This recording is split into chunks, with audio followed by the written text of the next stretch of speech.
Bienvenidos y bienvenidas a este especial del 12 de octubre. Les habla Alina Blanco y hoy hablaremos de forma abierta no solamente de descubrimiento y de encuentros entre culturas, hablaremos en lo que significa el 12 de octubre. Un día como hoy, hace 533 años, en nuestra memoria histórica, recordamos cómo Cristóbal Colón desembarcó en una de las islas de Bahamas. Desde ese día, en nuestros últimos años, pues hemos conmemorado este día de diferentes formas. Le hemos llamado el Día de la Raza, le hemos impregnado una fiesta llamada la Fiesta de la Hispanidad, le hemos denominado Día de la Diversidad e incluso el Día de la Resistencia Indígena. Hoy queremos no quedarnos con un discurso simplista de lo que representa este día, si nos han conquistado o nos han descubierto, sino que queremos preguntarnos qué significa para nosotros y para nosotras que venimos de América el encontrarnos con toda esta memoria histórica y además llevar las cargas que cada uno, cada una se encuentra en el territorio de acogida, como lo es la integración y por supuesto la acogida. Y como este es un diálogo abierto, pues no estoy sola, nos acompaña Angélica Padilla, nuestra invitada especial. Angélica es investigadora y doctora en Derechos Humanos y especialista en memoria histórica y violencia política. Angélica, buenos días. Buenos días, Alina. Muchas gracias por la invitación. Pues Angélica, antes de empezar, nos gustaría a los teleaudientes saber por qué te ha interesado en tu investigación y en tu trayectoria laboral el tema de la memoria histórica, la violencia política y la migración. Bueno, pues yo soy una mujer migrada, soy colombiana. Vengo de un contexto con una historia de violencia política muy fuerte y en Colombia llegué a trabajar el tema de la recuperación de la memoria histórica, pero con el objetivo de la construcción de una ciudadanía que opte por la paz y no por la violencia. Luego, pues tras la migración, aquí trabajo en CEDARE Refugiato Equín con personas migradas, refugiadas y apátridas.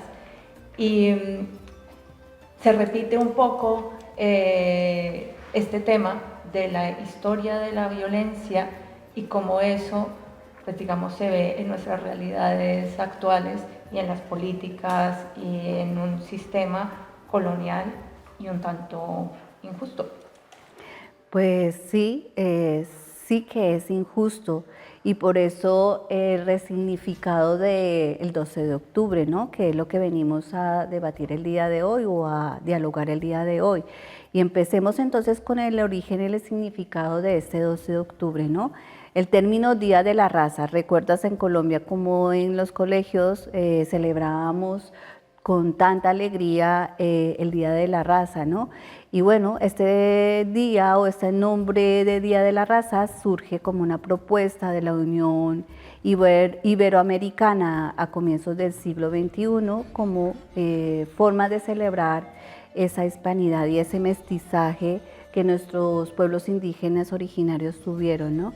Y por ejemplo, el día de hoy en España es un día especial porque es un día de fiesta nacional, es festivo, ¿no? No estamos trabajando, estamos disfrutando de un día festivo y esto se ha establecido bajo el decreto de una ley desde 1987, pues el 12 de octubre es la fiesta nacional española, ¿no? Y por ejemplo eso contradice un poco pues a nuestros países latinoamericanos que lo han ido renombrando para enfatizar la diversidad, la interculturalidad, incluso la resistencia indígena. Y es como en Colombia pues se ha renombrado este día como el Día de la Diversidad Étnica y Cultural. En México ha adoptado el término del Día de la Nación Pluricultural. En Argentina el Día de Respeto a la Diversidad Cultural, y en Chile incluso le han nombrado el Día del Encuentro de los Dos Mundos, ¿no? Cada uno de estos nombres refleja ese enfoque distinto sobre nuestro pasado. Y entonces, ¿cómo venimos a dialogar? Me gustaría saber de tu parte, Angélica, ¿cómo deberíamos reinterpretar el 12 de octubre? ¿Cómo se debería convertir en un día de reconocimiento mutuo y de justicia histórica? Bueno, pues yo creo que lo primero que hay que tener en cuenta es que la historia la escriben los vencedores, ¿no? Y como que hay unos acentos y unas narrativas históricas específicas que pueden hacer énfasis en determinados elementos de un mismo hecho histórico. Entonces, con este hecho histórico de 1492, hemos visto cómo ha habido distintas narrativas haciendo distintos acentos. Tenemos una narrativa centrada como en el descubrimiento, como en algo maravilloso, como encontrarse con algo novedoso. También hay un tipo de narrativa que se centra como en llevar la civilización a aquello que era salvaje, entonces enseñarle las bondades como de saber vivir de manera adecuada y no de manera pues como muy asalvajada. Luego también tenemos un discurso que puede estar centrado en la evangelización, en donde había pues unas comunidades y unos colectivos en un territorio que adoraban dioses que no eran reconocidos desde esta mirada eurocentrista. Entonces ahí como que se hace énfasis en la bondad de llevar como el verdadero Dios. Luego esto ha ido cambiando y actualmente pues nos encontramos con unas narrativas que puede ser como de un encuentro de culturas que se plantea más como una cosa amistosa, como si vos y yo nos encontramos casi que en igualdad de condiciones y entonces vamos a celebrar ese encuentro y reconocernos diferentes. Pero se está dejando de lado y casi que no se está nombrando toda la violencia que hubo detrás de eso y que en ese hecho histórico hubo invasión, hubo un proceso de esclavización, hubo saqueo, hubo una imposición cultural y hubo genocidio. Entonces, esa parte ha quedado sistemáticamente bloqueada. Con estas nuevas narrativas de la resistencia indígena, por lo menos que es la que a mí más me gusta, digamos que se está reconociendo a la otra parte. No es solamente hablando en primera persona desde la colonia, nosotros llegamos y aportamos la evangelización. No, había otros dioses. ¿Quiénes eran esos otros dioses? ¿Quiénes eran esos pueblos originarios que estaban allí? ¿De quién era esa tierra? ¿Quién la habitaba? ¿Cuáles eran todos esos avances tecnológicos que había? Entonces, eso se está dejando de lado y yo creo que poco a poco hemos ido avanzando hacia un reconocimiento de esos pueblos originarios y a dignificarlos, pero creo que todavía queda mucho camino por recorrer porque el colonialismo sigue vigente con otras formas y no interesa ese reconocimiento y esa dignificación de los pueblos originarios. Entonces es una tarea que nos queda a nosotras. Es así, nosotras llegamos aquí desde América no con la memoria en blanco, ¿no? Tenemos un pasado histórico que tú bien lo has descrito y además en nuestros países muchas veces hemos atravesado por la violencia política, por el desplazamiento, por las desigualdades y llegamos a Europa y nos encontramos con otras nuevas tensiones, ¿no? La precariedad laboral, llegamos con un ánimo bastante impetuoso de trabajar en lo nuestro y nos encontramos las barreras de un trabajo precario, nos encontramos con el racismo, con la estigmatización, ¿no? Y entonces hablamos de memorias, no estamos en blanco aquí, llegamos con todas estas historias, nuestras mochilas, incluso historias familiares, ¿no? Y entonces, Angélica, ¿tú qué opinas? ¿Cómo juegan esas memorias de violencia política y desigualdad en nuestra construcción de una identidad migrante, una nueva identidad, ¿no? Tenemos que transformarnos y adaptarnos. Claro, yo creo que por un lado, si bien se trata de una memoria especialmente marcada por la violencia, por la opresión, por la injusticia social, todavía tenemos la tarea de dignificar aquello que desde una perspectiva ha sido discriminado. Como todo lo indígena, todo lo de Abya Yala ha sido dejado de lado o visto de una manera un tanto discriminatoria, cuando todo lo del norte global se valora como lo positivo, lo civilizado, lo bello, lo deseable. Entonces, tenemos una tarea de dignificación, pero por otro lado es entender, más allá de las relaciones interpersonales que nos podamos encontrar cuando migramos al norte global, entender desde una mirada crítica cómo hay todo un sistema de poder detrás de este colonialismo y este neocolonialismo, y de cómo el norte global explota con industrias extractivas el sur global para mantener un nivel de vida y una calidad de vida en estos territorios, empobreciendo el sur global y al mismo tiempo imponiendo unas políticas migratorias, dificultades en homologaciones de títulos, en adquisición de vivienda, manteniendo estructuras racistas para que sea difícil esa llegada al norte global. Entonces, más allá de tener argumentos para responder a un racismo o una discriminación cotidiana, yo pensaría que hace falta como una educación crítica que permita entender esos intereses de poder, en donde están estas industrias extractivas, pero se limita el acceso de las personas.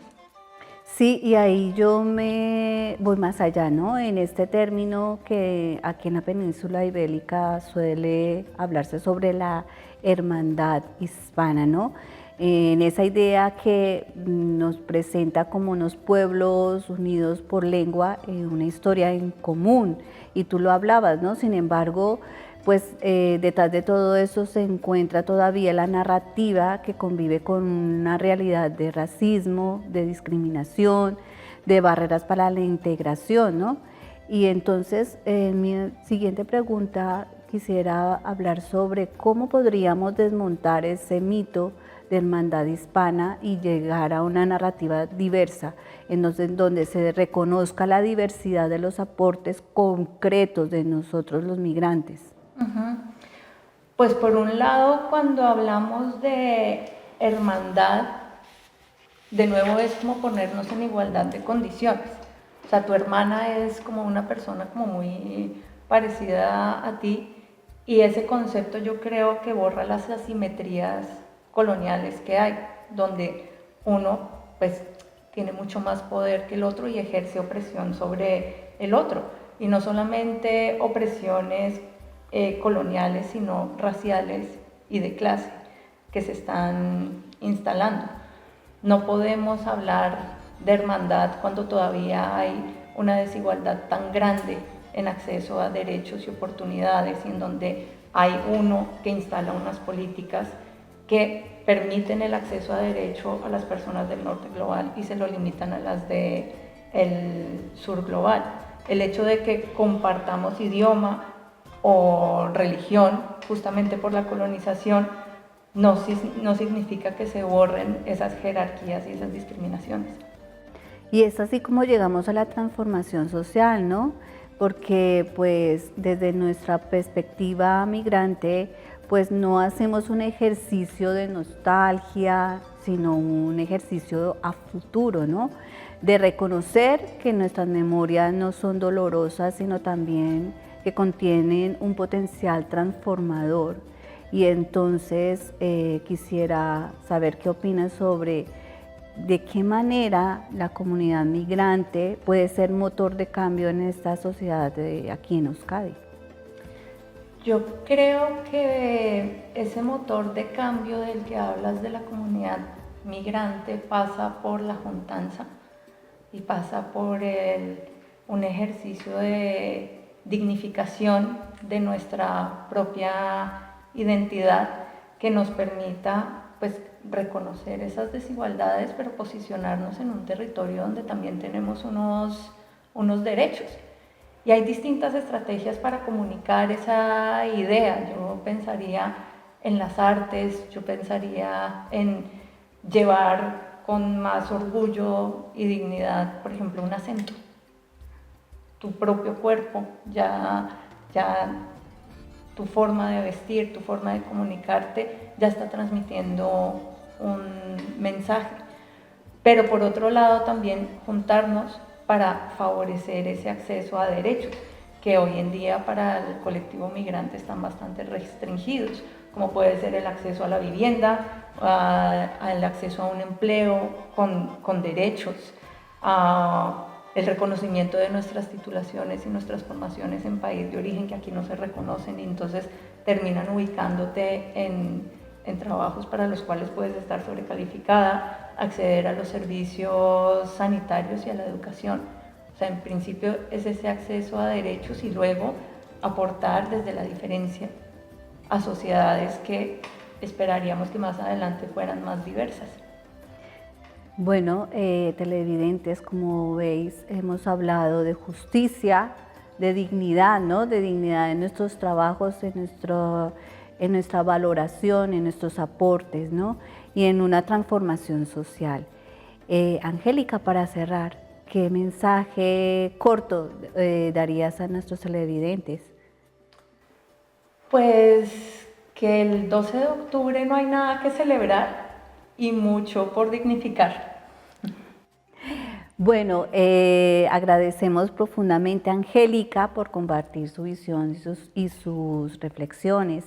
Y yo pues me quedo con un mensaje. Pues la integración no es un regalo, es un derecho. Y la memoria no es una carga, sino un motor de cambio. Gracias a todos y a todas por acompañarnos en este diálogo abierto. 12 de octubre, memoria y mirada migrante. Hasta la próxima.